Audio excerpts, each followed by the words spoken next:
Bom dia. Sejam bem-vindos à cerimónia de inauguração do 5Gainer, 5G AI Networks Reliability Center. Prosseguimos com a apresentação do 5Gainer, Powered by Huawei, Cases and Projects, a cargo do Lab Director Rui Aguiar.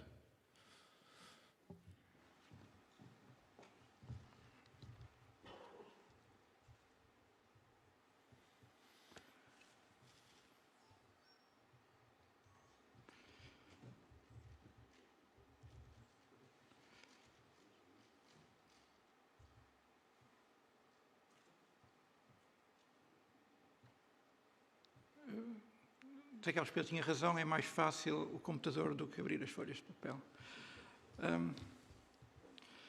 Sr. Ministro, Sr. Reitor, Sr. Presidente do Instituto de Telecomunicações, Sr. Vereador da Câmara Municipal de Aveiro, Srs. Membros do Conselho Geral, Sr. Administrador, Sr. Diretor Delegado, Diretores de Departamentos, Srs. Convidados, minhas senhoras e meus senhores, esperem que eu não se importem de eu ser um pouco mais informal do que as ilustres personalidades que me antecederam e que disseram um conjunto de coisas que, por um lado, foi muito agradável para a região, por outro lado, foram muito agradáveis de ouvir e de ver o trabalho que está aqui a ser feito reconhecido.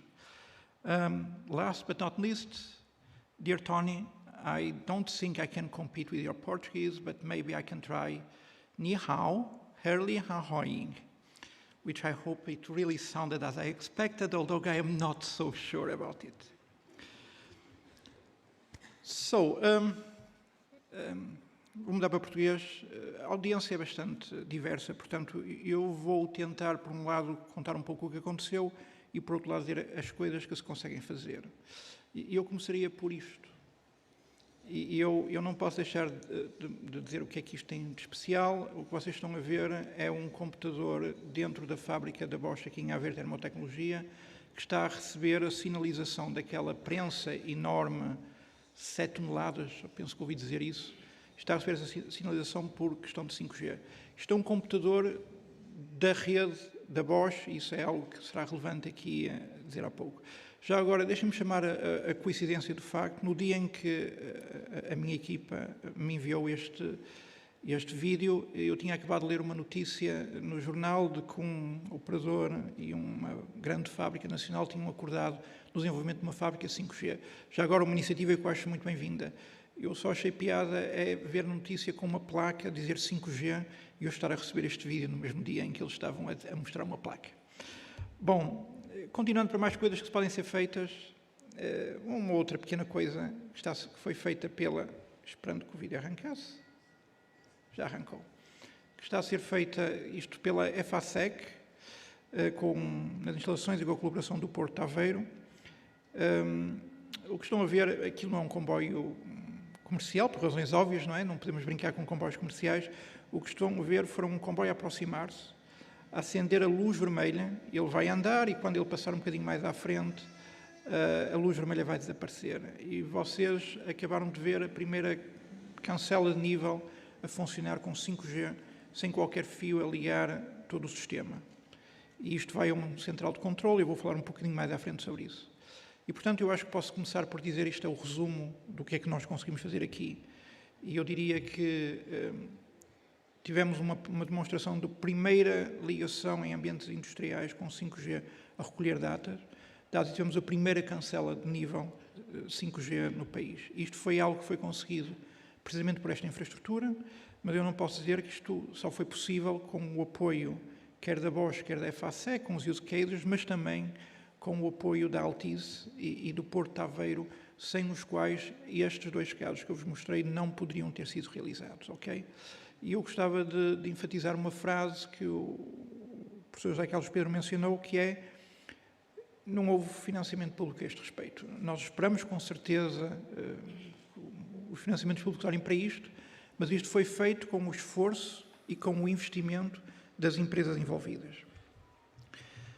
Dizem-me que não se deve começar uma história em media res. A universidade é tão universal que eu tive que aprender o que isto queria dizer, não é? Não devia começar a meio da história, portanto vamos começar do princípio. E digamos que em 2019 o que se passava com o 5G era bem claro. Estávamos a começar com os rollouts comerciais, quer o IT e a universidade estavam envolvidos em imensos projetos ao fazê-lo. A Huawei tem milhares de casos a correr na China. E foi claro para nós que o termo de investigação em 5G, do ponto de vista de telecomunicações, estava a ter uma janela cada vez mais reduzida. E as lições do que se passavam eram mais ou menos óbvias. O 5G poderia ser muita coisa, não se sabia bem o que é que se podia ser feito com aquilo, e a não ser que se soubesse o que se pode ser feito com aquela tecnologia, era uma coisa simpática para os telemóveis, mas não muito mais do que isso. Ora, nessa mesma altura, havia imensos países que começaram com planos estratégicos de explorar o 5G para, efetivamente, alavancar a sua inovação.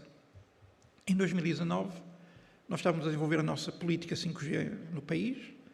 A Huawei era um líder no mundo. A Aveiro, pronto, eu acho que posso continuar a dizer que liderava as telecomunicações em Portugal. E havia vários projetos de colaboração que estavam a ser discutidos. Então, bom, vamos juntar isto tudo. Isto começou a ser discutido entre a Huawei e o IT.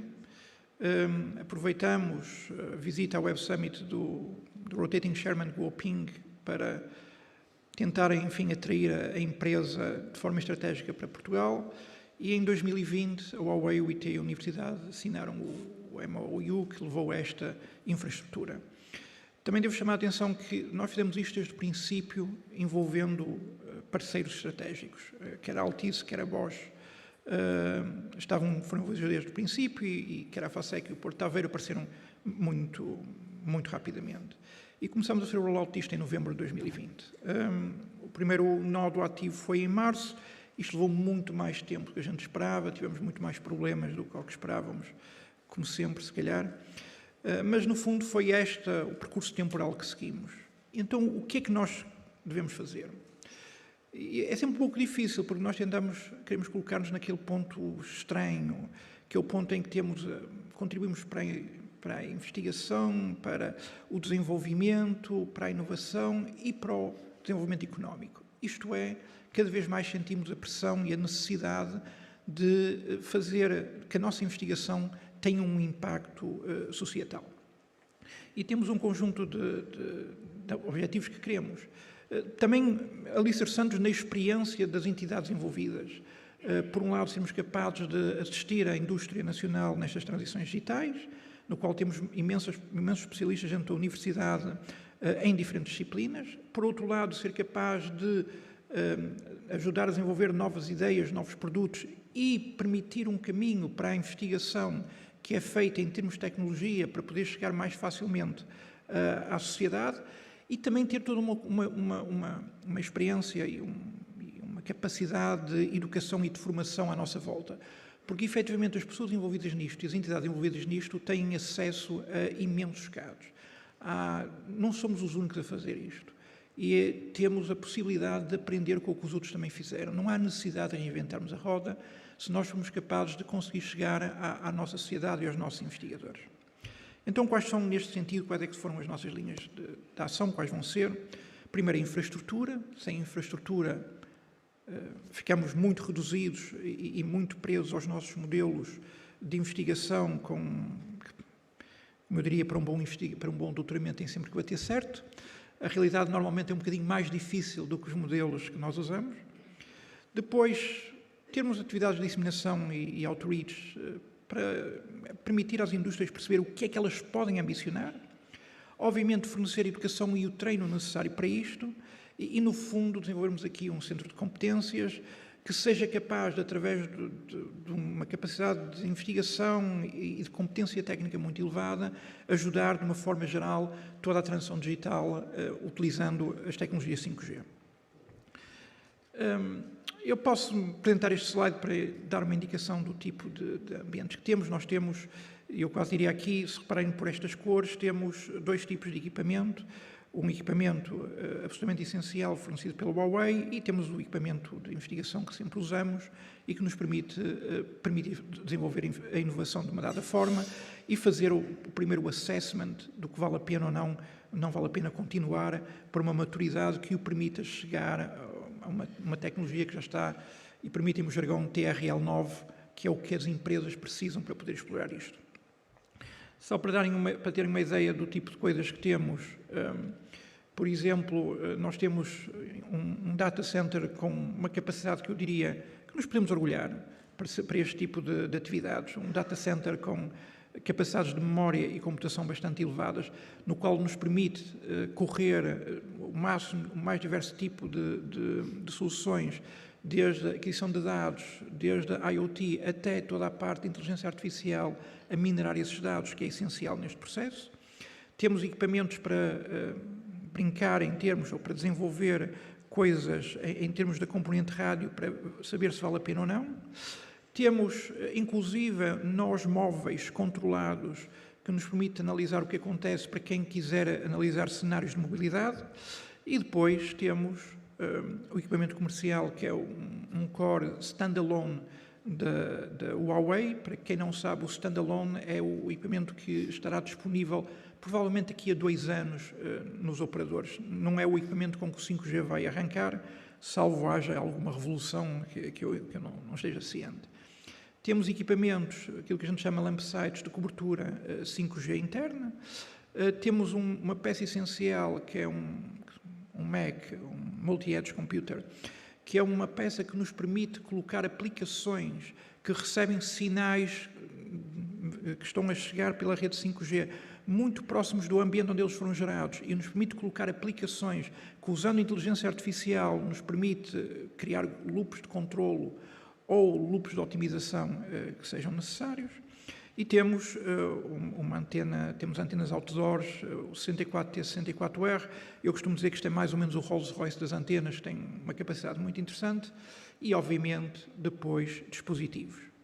Geograficamente, nós estamos a cobrir algumas zonas do campus,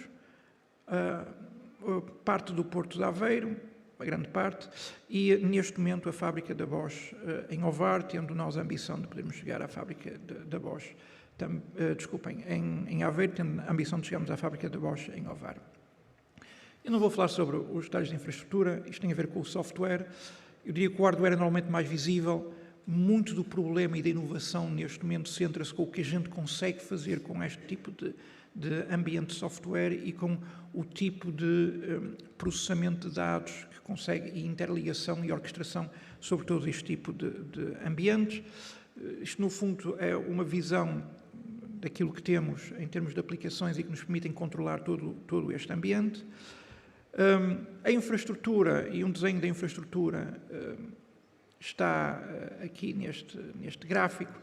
Como podem ver, nós estamos a interligar a parte das ligações no campus, são basicamente geridas internamente, mas, por exemplo, a ligação que era ao Porto de Aveiro, que era à Bosch, essa ligação está a ser fornecida, não por nós, mas pela Altice, que eu muito agradeço, e já agora também gostava de chamar a atenção que alguns das atividades em que estamos envolvidos, a atividade também da Altice Labs é essencial, já que são projetos de inovação no qual eles têm colaborado e são uma peça fundamental nos mesmos.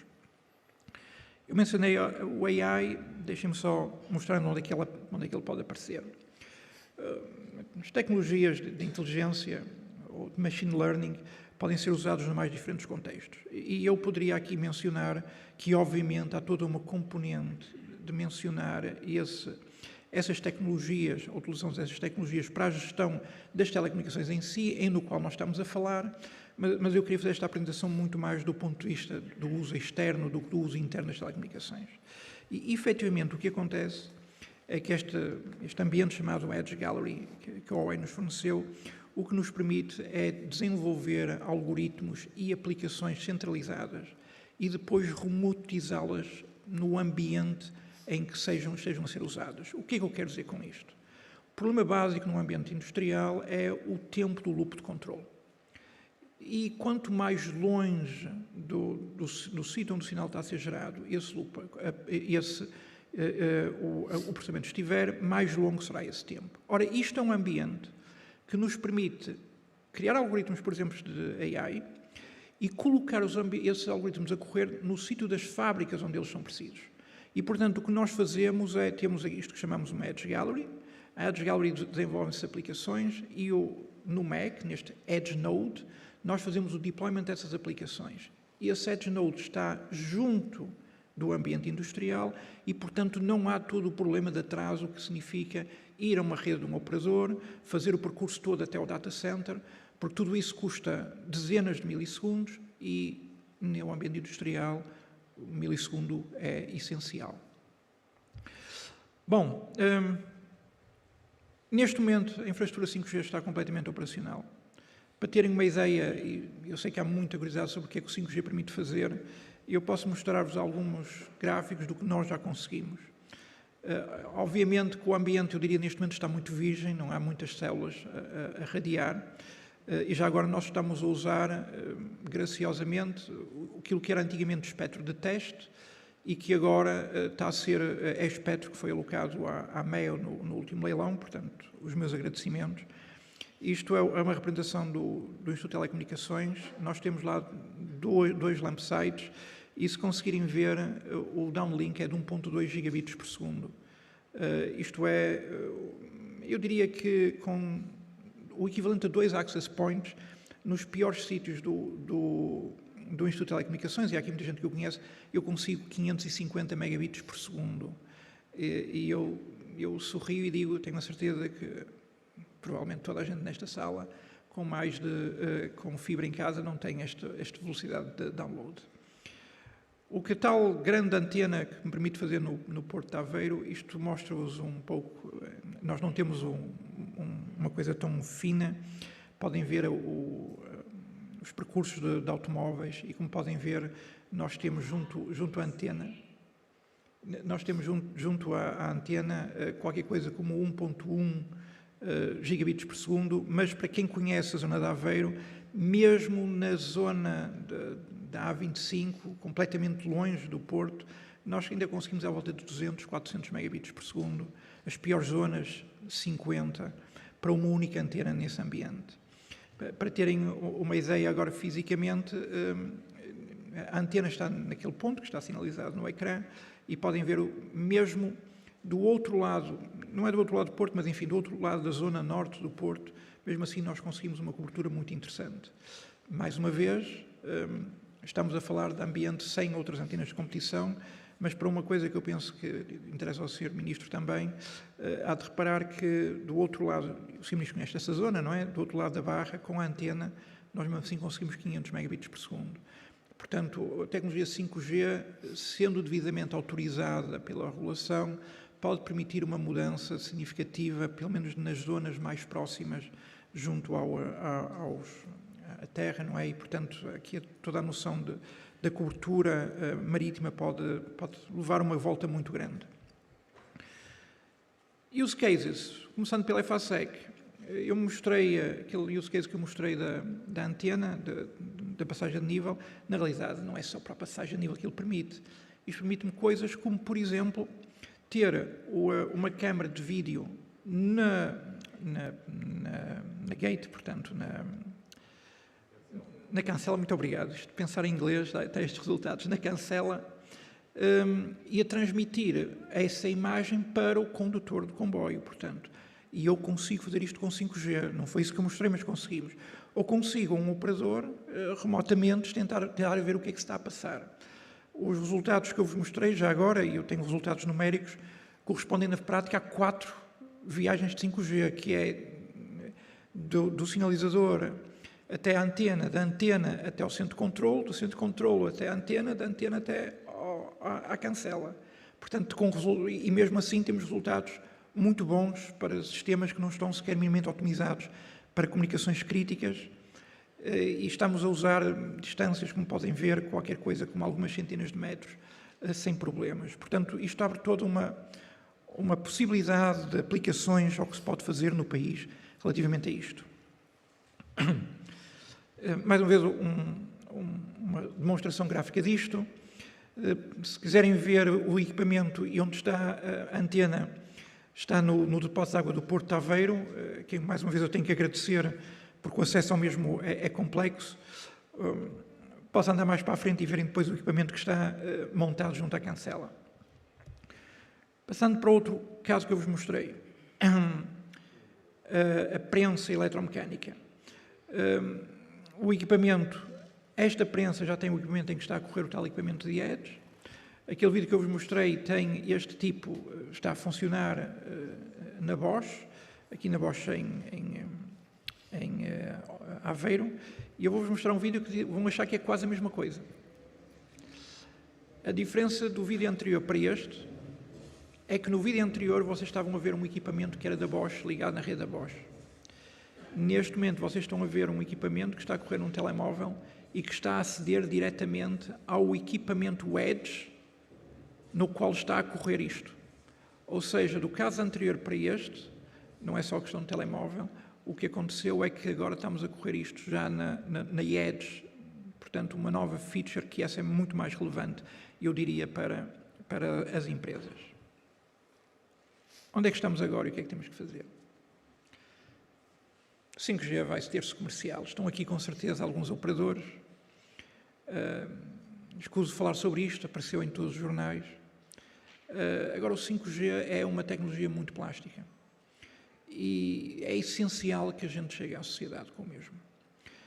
Nós, dentro do 5Gainer, já temos alguns planos a desenvolver, temos toda esta ligação e precisamente até à zona da Barra e outras ligações quanto a nível de automotive que nós gostaríamos de explorar. Agora, com o leilão, levantam-se um outro conjunto de questões que temos que endereçar devidamente. Como é que podemos ter a infraestrutura para fazer isto, porque o espectro foi vendido e atribuído. Há algumas ideias e algumas discussões que estão a decorrer. Temos outras fábricas em que estamos a lidar e com que estamos a conversar precisamente para permitirem estudar os use cases de Industrial 5G que eles têm, porque assim, o facto de duas fábricas diferentes têm use cases muito diferentes, não é de forma nenhuma a mesma coisa. E estamos a contribuir, e esperamos contribuir para a questão de um polo de inovação, investigação e desenvolvimento aqui em Aveiro. Há uma coisa que foi lançada que é o Connect 5, um Digital Innovation Hub, do qual o 5Gainer é, digamos, um motor em termos de core, mas também depois há toda a questão de discussões que temos em termos de um conceito chamado de zonas livres tecnológicas, que serão essenciais para podermos levar esta experimentação a bom cargo. E claro, de uma forma geral, estamos abertos, como disse o Sr. Reitor, a todas as empresas e indústrias que o queiram, incluindo até todos os operadores que queiram colaborar connosco, teremos todo o prazer nisso. Deixem-me concluir com meia dúzia de palavras. E deixem-me começar pela parte de investigação, e perdoem-me começar pela parte de investigação, uma vez que é o meu bias. Sendo um académico com mais de 1 ou 2 papers, a realidade que eu vejo hoje em dia é que a pressão que nós temos é uma pressão muito de... Não chega a apresentarmos uns gráficos com um simulador. Cada vez mais que na engenharia há uma pressão para nós sermos capazes de uma ideia, investigação, tentá-la de uma forma provar e depois validá-la. E isto implica que cada vez mais somos obrigados a recorrer a grandes infraestruturas. Só assim é que conseguimos ter a credibilidade na nossa carreira sobre o que fazemos. E todos nós, acho que conhecemos não sei como dizer isto em português, os Sustainable Development Goals, os Objetivos de Desenvolvimento Sustentáveis da Unesco, e que são neste momento algo que nos afeta a todos e que é muito claro para quem faz inovação e quem faz investigação que temos que responder aos grandes desafios da nossa sociedade, ao envelhecimento da população, ao ambiente. Portanto, isto é bem claro que temos de conseguir fazer isso e a esse nível não chega a fazer os modelos, temos de alguma forma que ter a capacidade de os experimentar. E depois, de um ponto de vista da indústria e da sociedade à nossa volta, se nós não fizermos esse engagement com os setores verticais e não mostrarmos o que a tecnologia pode fazer, o país não se vai desenvolver e o resto da Europa vai. Vamos ficar para trás. Finalmente, deixem-me terminar dizendo que a infraestrutura e todos os seus parceiros, quer o IT, a Universidade e a Huawei, mas também todos aqueles que têm associados a nós estamos perfeitamente comprometidos em tentar desenvolver as telecomunicações em Portugal e ser capazes de melhorar quer a investigação que cá fazemos, quer melhorar a capacidade da indústria nacional em explorar as tecnologias para o seu futuro. Sr. Ministro, Sr. Reitor, Sr. Presidente, muito obrigado. Deixa-me agradecer aos restantes parceiros, quer ao Altice, à Bosch, à FASEC e ao Porto Aveiro, mas também uma palavra ao José, ao André, ao David, ao Rui e a muitos outros que têm ajudado a levar este barco a bom porto e sem os quais isto não poderia ter sido realizado. Meus senhores, muito obrigado.